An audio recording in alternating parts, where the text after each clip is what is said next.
Well, financial troubles continue for Acero charter schools. 7 schools are in danger of closing because of a reported $40 million budget shortfall. 2,000 students and a few hundred staff members would be affected if the campuses were to close. Now, we've seen parents and educators rallying for days to stop that from happening, but the future of the charter school network remains up in the air. Joining me now to break it down and talk about what's going on and what could happen next is Reema Amin, a reporter for Chalkbeat Chicago, a nonprofit news organization covering education. Good morning. Good morning. Thanks for having me. Okay, so let's, level set, if you will, for a minute. How did Acero charter schools get into this situation of possibly having to close 7 schools and also having a reported $40 million budget hole? Yeah, it's a good question. We don't know many details about exactly how this happened, but just like district schools, charter schools across the city are seeing declining enrollment. There's lots of costs of running schools. And so the charter network has said that they are facing this $40 million budget deficit. I should note that the Chicago Sun-Times reported a few weeks ago that the that the charter network does have lots of money in its reserves. And so they kind of raised questions about how that's being spent. But ultimately, the network has said that they have this huge deficit and they need to make cuts in order to balance their budget. Really quickly, I remember the first time I heard about this deficit was when they said we have a deficit and so we're going to need to close 7 schools. Did they raise any red flags prior to the school closure announcement?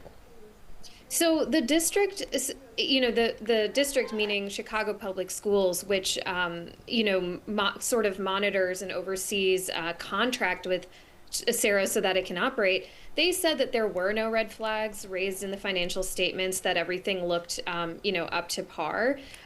So it's still a bit of a question about when the finances, when those issues started popping up. But as I said, CPS has said that when they renewed Acero's contract, there were no red flags that they saw in those finances. You kind of touched on it, but just to let people know who might be watching. So the Acero Charter School group is publicly funded by CPS, right, but privately managed. So with that, is it realistic fiscally for CPS to intervene and possibly prevent closures? I mean, is this a realistic considering CPS's deficit?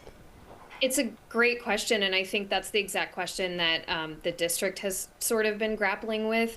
At a board meeting that they had last week, district officials recommended,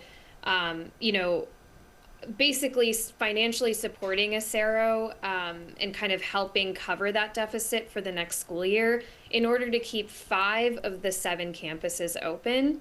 And the other 2 that would close, those are apparently the schools that have the most infrastructure issues. They also are the ones that allegedly are causing much of this deficit. Mm-hmm. And so the district has kind of calculated, we probably actually won't need to financially help Acero if we allow these other 2 schools to close. Do you think that's going to happen? Is that realistic? That could be the proposal that is the one that makes its way through the board?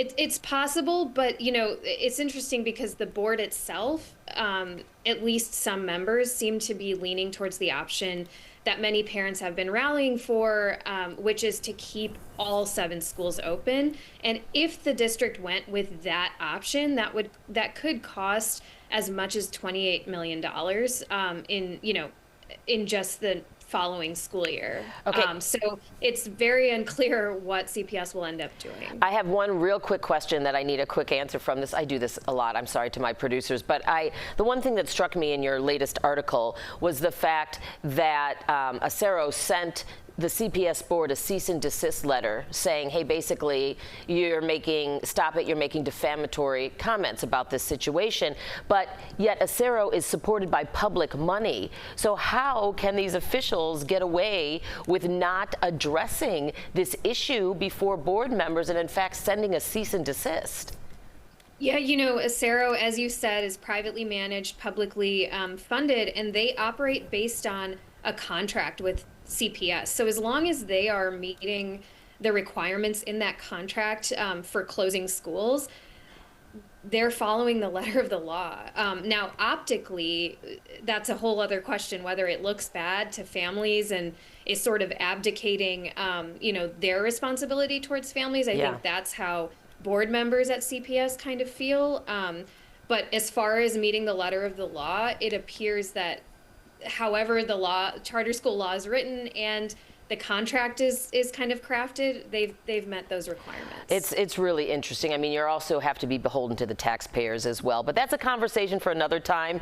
Reema Amin, a reporter for Chalkbeat Chicago, thank you so much for joining us this morning. And I know you'll be keeping tabs, obviously, on this ongoing and developing situation with the charter schools. I also want to mention that we reached out to Acero charter schools ourselves, and a spokesperson tells us they're aware of the proposals that were brought up at the last CPS board meeting and are expecting them, but they have yet to receive anything from the CPS board. Acero declined our request for an interview at this time as well.